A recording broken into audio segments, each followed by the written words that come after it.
It's a very windy day here in Northern California, but it is still time for the end of May garden tour. Hi, I'm Kim. Welcome to my garden. And well, we better get started because I have a whole lot I want to share with you today.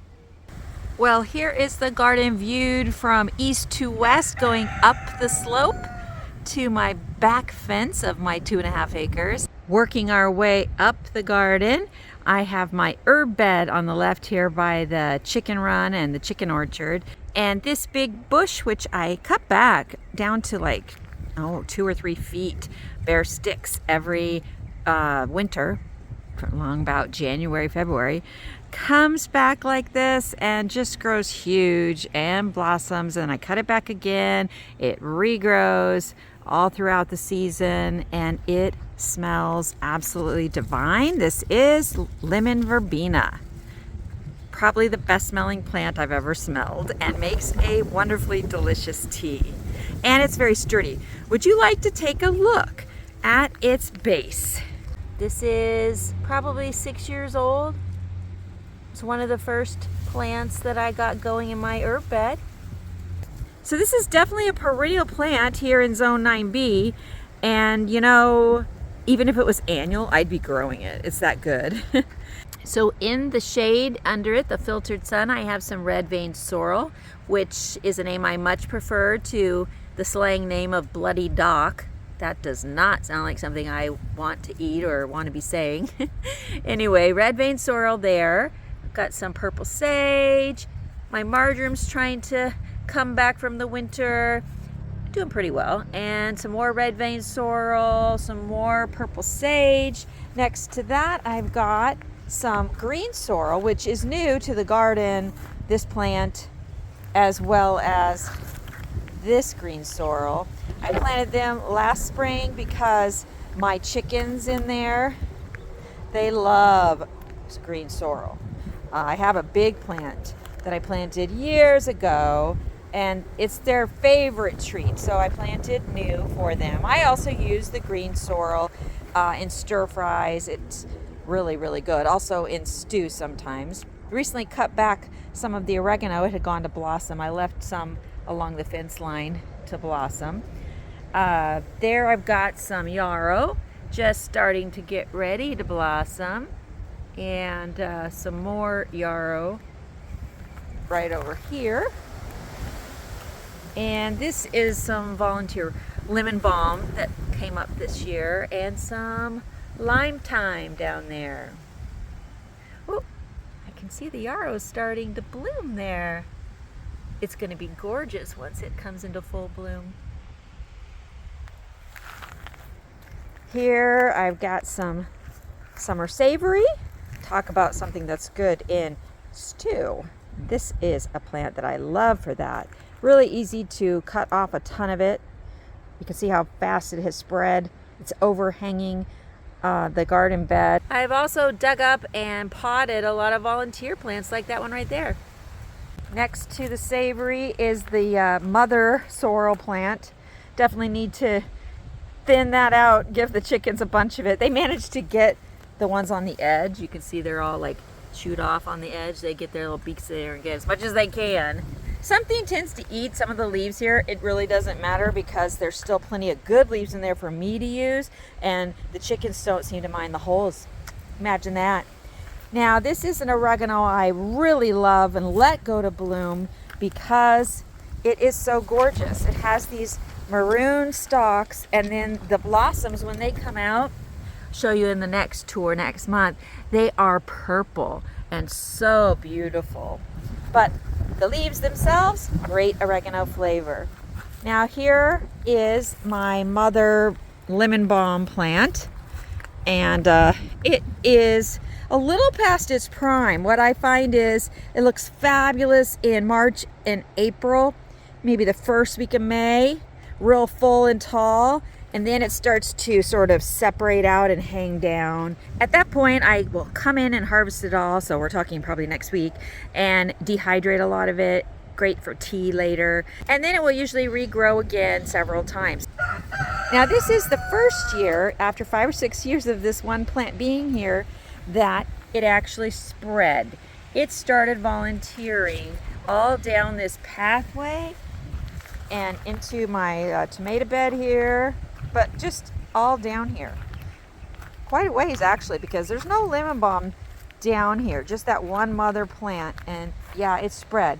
And I intend to harvest these and then dig them up. I might put a few of them that come out with good roots into pots because they would make great gifts.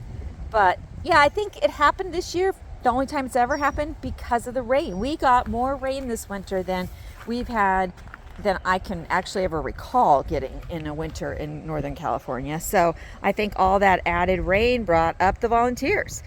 The lemon balm, and here we have sunflowers. Got several of those. And this brings us to the bed next to my herb bed, which is my tomato bed. And I am trying something completely different this year. I am trying this system whereby I'm using yarn. I started with twine at the bottom, I switched to yarn, and I'm just stringing strings across any old which way. So I have 12 tomato plants in this bed. They're all cherry tomatoes. Oh, there's a ripe red one.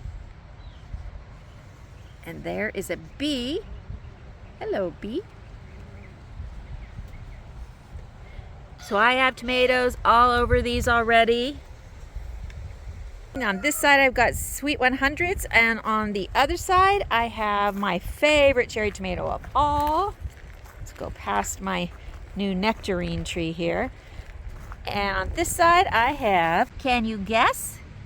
It's Sun Gold, my absolute favorite cherry tomato. In fact, my absolute favorite tomato of all time.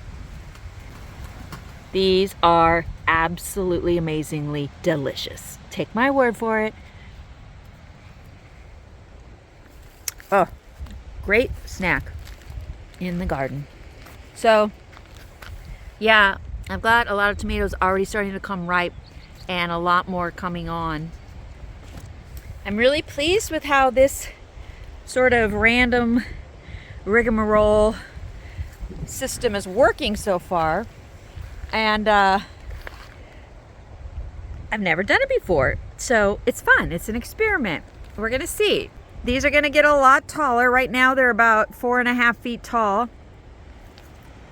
I will say they're very sturdy. The wind today, though it's really strong, it hasn't bothered them at all. They're staying put just like they're supposed to. Now my T-posts here, they're only 5 feet tall, so I might attach something up from them that goes higher that I can keep putting strings on. We'll see what happens as we go. I'm not worried about it though. I'm gonna get lots and lots of cherry tomatoes off of these. This one cherry tomato is smaller than all the others. It was the only one of the 12 I planted that for some reason didn't make it, so I put in a new one a little later, but it's coming along fine now. Even has some tomatoes on it. Now the bed next to the cherry tomatoes right now only has gladioli going down the middle, getting blown all over Kingdom Come. And on the end here, as you can see, berries. Lots and lots of them. I have no idea why I planted them here with no trellis or anything, but I already cut this stalk down right here because it was about 8 or 9 feet tall. So I cut it to there to maybe help it bush out a bit. And yeah, we'll see. I'm probably gonna put T-stakes on this end and put some kind of wire trellis that they can climb. Or I might just try to keep cutting them and keeping them bushy because they are fruiting a lot on these side branches. So, oh, and I don't know if they're raspberries or blackberries because, again, I did my trademark thing I do, and that is I planted 2 here, and next to it, let's go back here behind my grapefruit tree, I planted 2 more berries. Now 2 of these are blackberries and 2 of them are raspberries. And I must have taken the label off, imagine that. And here are some of these berries, not nearly as many yet as the other one, but I can't tell the difference. They all look the same to me. Their leaves look the same and the berries look the same. The only difference I've seen is that the other ones got their fruit first and have more fruit. So I guess the proof will be in the taste. I think I can tell the taste difference between blackberries and raspberries. Here is my smoke bush getting blown all over, and here is my grapefruit tree. Now, I've recently learned that the little curly tops is thrips, but I've also learned that's just cosmetic. It doesn't hurt the fruit at all. As I've seen, I've got several fruit on here. I have probably 20. I don't know if they'll all hold because I've already lost several. As in, I had about 100 or more. But you know, once they start growing, the ones that really take off, and the other ones drop off. I'll be happy even if I get 5 or 6. Really looking forward to that. This is a very young tree, but it's doing really well. And next to the grapefruit, I've got my mulberry, and this is an interesting mulberry tree because if you've watched any of my videos before, you know I have a huge mulberry, like it's 40 feet tall, and I get tons and tons of mulberries off that. But it's so big that a lot of those mulberries are too high to reach. The birds get them and enjoy them, I'm sure. So I wanted a mulberry that I could keep shorter. Now I know mulberries grow super tall, and yeah, it would be a constant pruning chore every year, twice a year maybe. But I can handle that. So I got this. It's 2 years old, and it's producing these little baby mulberries. So cute. And they do taste sweet. Yes, very sweet. But they're so tiny, it's funny. And they will get bigger, but this is what I call baby mulberries. Kind of like my chickens lay baby eggs the first few times they lay eggs. Right over here by the tomato bed and next to the herb garden, I've got my artichokes, which, you know, the last few years I've actually tried taking all the artichokes out of here and moving them out into my orchard. Transplanted all the pups and such, and thought I dug up the main mother plants. I had 2 in here. But no, they keep coming back. And with me, I pretty much let them open and blossom because they're beautiful when they're fully open. And the bees absolutely adore them. These are getting there. They're almost open. There's not a lot of bees out today. I have seen some on the tomatoes, but it's so windy. I did take some of the artichoke off when they were younger and not open yet. These are just starting to open. But nobody in my family really likes artichoke that much, so I pretty much grow them as pollinator attractors. But in the next couple of weeks, I'll be cutting these all back and planting other things in this bed. Probably more bush beans. Now behind the artichoke bed, I have a bed that is in transition, like so many of my beds right now at the end of May. I have some old borage plants in it, which still are sending up new blooms, but they're starting to look tired. See all the brown leaves there? Borage is funny that way. It has these gorgeous blossoms, but it does start to look old once it starts hitting the heat. You can see beyond the society garlic, I have a little forest of borage there, which I'm going to be cutting down this coming week. So you won't see it except maybe some of the really nice younger plants in my next tour. But if you don't know about borage, I'll link a video to it here and at the end that talks all about its many health benefits, both to you and to your soil. It is amazing. And as you can see, loves to spread, but very easy to cut at the base, leave the roots in the ground so they can nourish your soil. But yeah, it's very easy to take out when you want to, which is about where I'm at now. It's really a gorgeous plant though in February, March, when you don't have much else going on. Now this grody looking thing here, I say grody because it kind of looks like an old tree, doesn't it? Gnarled brown limbs. This is a cherry tomato that overwintered. Now it came back with such vigor, such a lot of new growth, and so many tomatoes that I've let it. And sometimes I feel like, oh yeah, this looks good, and I've got just so many tomatoes on it. Can't see them all here because they're at that color green where they kind of blend in, but really it's loaded. But the thing is, it also has a lot of dead stuff. I just come in periodically and brush off the dead stuff. because I think it's worth it to keep it for all of those tomatoes that are coming on. It's a Sweet 100, I believe. And next to it, I have a new Sweet 100 growing, and it's putting on some cherry tomatoes. And I've got an open spot there where I'm going to transplant a couple of tomatillas. I'm also going to put a couple of them over on this end after I take out the massive borage plants next week. I have tomatilla started elsewhere that I started actually from a tomatillo I got at the store. I had great success with that 5 years ago. I just took the tomatillo, sliced it up, and put the slices in a pot, and it grew dozens of tomatillo plants. I planted out 4 of them. They produced a lot, and they volunteered from that point on for the last several years. This was the first year I didn't get any tomatillo volunteers that I'm aware of, although sometimes they do come up late in the season, so we'll see. But I went ahead and did my tried and true method. I planted some more slices of tomatillo, and I have dozens of starts coming up now. This bed, I've got some African daisies or osteospermum. That plant's like 5 years old. And a massive Swiss chard that I let go to seed. The birds love this. They are on it all the time, except right now because I'm here and the wind's blowing it everywhere. But yeah, the birds love the seed. And the Swiss chard, really, I don't use for myself because I basically have all the greens I need with my purple tree kale. But the chickens absolutely adore Swiss chard, so I grow it for them. And I really only need to grow 1 plant because Swiss chard is great. It is massive around here. Actually, it usually lasts a couple years. The trunk gets really big and I have to, get a chainsaw to take it out pretty much. So next to the Swiss chard, I've got that gladioli bed. And what I'm going to put in that probably over the weekend is I'm going to plant corn in there. And in this bed right next to it with those 2 of those berry bushes, I'm going to be planting this weekend, direct sowing rather, seeds of pumpkin. I've got that naked pumpkin where it's a hulless seed.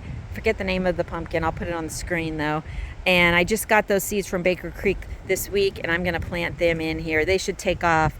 Squash really takes off fast if you plant it in the heat. I never bother planting it before the end of May because when I do that, it takes off and grows so fast. If I had something planted earlier, the newer planting pretty much surpasses it. So I just wait now, and that's going to be fun. I've grown pumpkin there a few years ago, and it did really well. So in this bed with the osteospermum, the African daisies, and the Swiss chard, I have some butternut started. Those are going to fill that up nicely. And then here in front of it, I've got some volunteer echinacea, some volunteer gazanias, lining my pathway, more volunteer echinacea. And then over here, I have a lime tree with some good-sized limes on it. This tree really needs to be transplanted, and I said that last year and the year before that. Yeah. Hopefully I will be a better gardener, but I fully intend to do that this fall. Some more borage, some more volunteer gazanias. The gazanias just come in so many different colors. Here I've got an old and blooming and smelling wonderful thyme. This is a huge plant here, and how it has spread into this bed next to it is, it overgrew the pot and then it's basically layered itself, and I eventually just cut it away from the plant. So now I have several separate plants in the ground, so I can move the mother plant and still have thyme plants in the bed. This is my hot pepper bed, and I've got a couple of habaneros. In the middle, I've got some society garlic. Smells great. And by the way, you can cook with the society garlic. Those leaves taste like garlic. Works really well for me because I can't handle regular garlic. It's just too much for my stomach. This is a ghost pepper. And over there, I've got a Trinidad scorpion. I think I have another one of those on the other side. Let's see. Yes, right there. Another Trinidad scorpion. Oh, that one's starting to blossom. I don't know if you can see that there, but it is. Good. Next to the pepper bed in my walkway, I've got a bunch of volunteer oregano as well as some volunteer gazanias. And volunteer chamomile. These are blooming now. They were late. I had a huge chamomile bush that bloomed about 2 months ago. These are volunteer Mexican poppies. I put one plant in a pot next to this bed a couple years ago, and poppies spread like crazy. Mexican poppies do, and I love them. And they're very easy to pull out, so I won't let them get any more than this. I just like them here next to the borage, because in the early spring, actually even in February through beginning of May, there's really not a lot else going on, and so the color is super nice. And again, they're easy to pull out. I'm not going to let them spread further. This is going to be my melon bed, not my watermelon, but personal size melons. Not cantaloupes, although I've got a honeydew I might start this week. But Emerald Gem is my favorite. I love that melon. Some more volunteer oregano. And in the middle of the bed, I've got an echinacea. That's perennial here, and I love echinacea. So good medicinally in so many ways, and makes a great tea. So next to the poppies, that's going to be the melon bed. I've got a bed that's got walking onions in the middle, which I need to take the walking onion bulbets off the top and plant them in pots or in another bed somewhere. I've got walking onions ready to go everywhere around the property. What a fantastic vegetable that is. I had planted about 4 rows of carrots here because in the past I've had real success growing carrots in this bed. Nothing came up, so I replanted. And the only thing that came up was 1 carrot. That's pretty disappointing. Now I have some direct sown zucchini coming up. We've got 3 delicatas coming up. I do love delicata. If you haven't had it before, it's a sweeter version of butternut in my opinion, which I love butternut too, but yeah. So I've got 3 delicata there. I am growing squash, butternut, delicata, kabocha. A lot of squash this year around the property, in beds and in containers. And this weekend, along with that pumpkin, I'm going to be planting some Long Island cheese squash, which I have not ever grown. I'm really looking forward to that. In this bed, which will be my pepper bed, for now, just got gladiolas, and they are gorgeous. Look at those purple blooms. The wind is wreaking havoc with all the gladioli on the property. My bearded irises are done blooming, as you can see over there, so they don't care about the wind. But I care that they're starting to look really ratty, so I'm going to be cutting down all that greenery in the next week or two. I've held off as long as I can, and I've never noticed it hurting them. If they've got a good month after bloom, which they've had, they seem to be just fine. So yeah, those are going to get not only cut back, but in the fall, definitely going to dig up and divide these because they have spread like crazy since I put them in here right along the fence line just like a year and a half, 2 years ago. Yeah. And this is some perennial strawberry blonde calendula. Looking pretty good considering all it's been through. Winter, a very, very hot last couple of weeks, and this wind that we've been getting a lot of recently. Some more of that calendula. I do love calendula, it's so pretty, and I make a salve with it that is awesome. Just outside the bed, I do have some volunteer calendula coming up. This one here too, how pretty is that? And next to it, some more volunteers. I think I've got 4 or 5 plants here, and they are really blooming. Love this orange color, all different shades. So yeah, the peppers will be going in here probably in about, I don't know, a week or 2. Right now they're just little starts, and I want them to get a little bigger before I put them in this bed. They are outside, they are in the sun, but they're still movable. So if it gets super hot, I can move them out of the intense sun in the afternoon. But this bed did really well for the peppers last year, so I'm gonna try it again this year. Beyond that, I've got another bed. Let's go look at it. This bed is pretty much empty too. It's got 2 delicata I've started, direct sowed here on the end. And these 3 bushy, healthy looking plants, they're just volunteers. They come from that big bush right there. Obviously a form of mint. I think it might be catmint, but I'm not actually sure. I've left it growing for now, but I'm gonna probably pull at least 2 of them out. because, well, I don't want it doing that over here. Down here on the end, I've got a couple of Armenian cucumbers. Got tea stakes here, so I'm going to put up a wire trellis for the cucumbers once they get going. Here's the other one.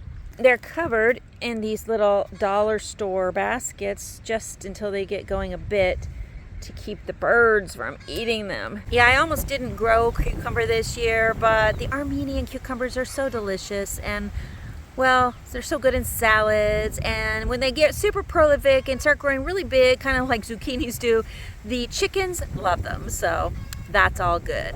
This is a raised bed, literally. It's a bed that I've got containers on top of because I don't want to be growing in this bed for a couple different reasons, and also because I would like a bed just outside my back door that's up high that people can come out and harvest from easily with, you know, not having to traipse out to the main garden. In this bed, I just have some mint for tea, some purple tree kale. I'm going to put peppers once they're a little bigger in those 2 crates. And I'm going to transplant some walking onions in that black container. I've got zucchini in there, tomato, that is butternut, and then another tomato, some strawberries, which I took several off of this morning. Oh, strawberries, let me show you. Over here. Oh, there are those tomatillas I told you about. You can tell where I put the slices, can't you? Look at all the strawberries. I'm going to take those off after the tour. And lots more blossoms coming on. That is a Job's Tears. I have a few more of those to plant. Purple tree kale cuttings are in there. Here's that mulberry tree coming out of the crack. Bunch of plant starts. Here is a container I started the other day of Job's Tears. Oh my gosh, that wind! And some beautiful little violas. And it's doing really well. That's all free soil. Check out the video. And here, haven't done my watering yet. Need to fill up my Oya and water my Owari Satsuma mandarin. Last year I got 2 of these trees. They were only 1 year old and I got 1 fruit off of them. But this year, this tree is loaded with them. There's probably at least 12 or 13 on this tree alone. And they're growing along. The one I got last year, which I couldn't believe I got one the first year, was huge. And I can't wait to get these because, oh my gosh, they're so good. I have another tree just like this that I'm going to bring down to this area as well. Oh, there's my Asiatic lilies. Oh, and I have a bush bean came up in this one. Oh, and right in the middle of this bed, the only thing that's actually rooted in the bed other than the spearmint is this fig tree. And it is loaded with figs. If you know where to look for them, you can see them everywhere. And I just transplanted this fig tree a few days ago. I did a video on it because it's a transplant that I took from cuttings. Lots of purple tree kale too in this back kitchen garden. And then I have a bunch, I think 8 different cherry tomatoes growing in grow bags here on the back patio. Again, for easy harvesting for anybody that's in the house who just wants to add some tomatoes to their dinner real quick. So the upper part of my garden, above my main veggie beds, I have all kinds of flowers growing. Erysimum, that wallflower. Walking onions, of course, everywhere.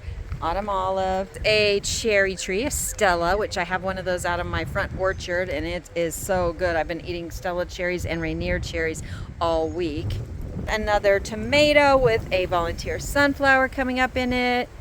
I also have volunteer olive trees all over the backyard in pots. I have my rhubarb here in the filtered sun.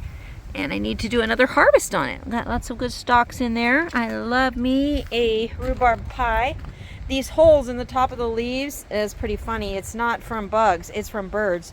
Because I throw some chicken scratch over the fence here, some of it lands on the leaves and the birds come in and peck away trying to get it all. In this bed here, I've got some newly planted berries. This is a boysenberry, a a thornless boysenberry, and I'm hoping that that does really well. Here I've got a raspberry. So again, this area is full of flowers, but other things too. Kumquat trees and blueberries. I've got 2 sunshine blues right here. And boy, looks like I need to take off some berries because I see about 12 or 15 really ripe ones already. I've got a bunch of mint growing here, some mums, some onion, some petunias, several different fig trees. This is a Peter's honey fig, and I've got a Violet de Bordeaux, and of course my brown turkeys that I grow from cutting. This one is 3 years old now, and as you can see, it's got figs on it. Probably, quite a few figs actually. Really happy with that. Brown turkey figs are delicious, and you know, it's free. I grew it from a little branch I cut off the tree. Now this bed is one that requires a lot of work. As you can see, I have about a gazillion walking onions here that I need to take the tops off of and plant. See all these bulbils? They all will make new walking onion plants. Or I can just cook with them.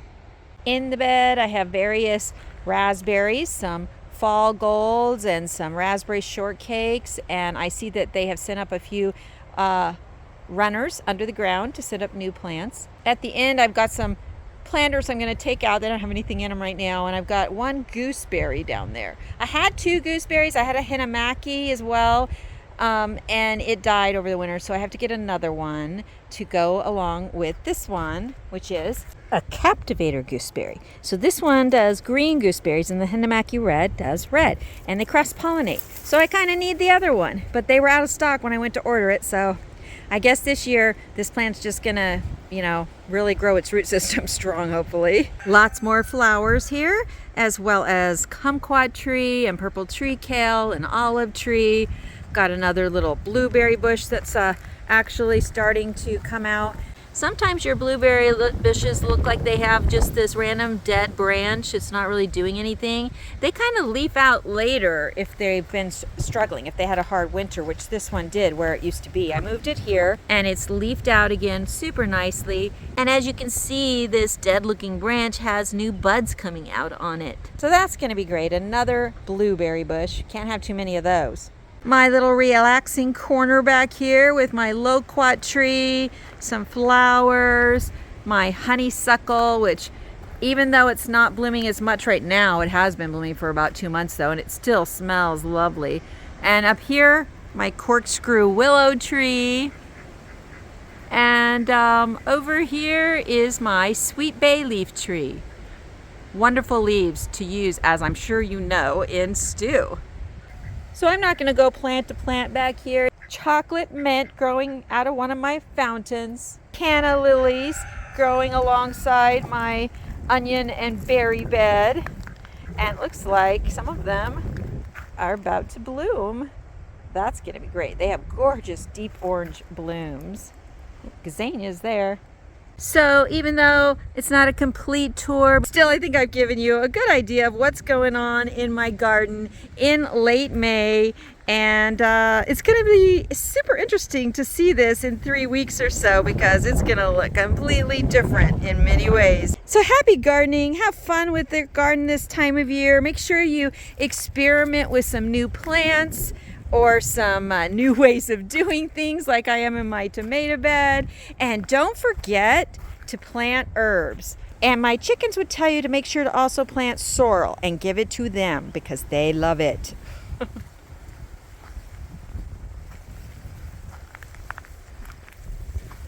If you're thinking you've waited too long to plant seeds to start sowing out in your garden, you haven't. The summer is not even here yet. Even if you have a short growing season, you definitely have time to plant some things and get them going to have a wonderfully delicious and beautiful summer and fall in your own backyard.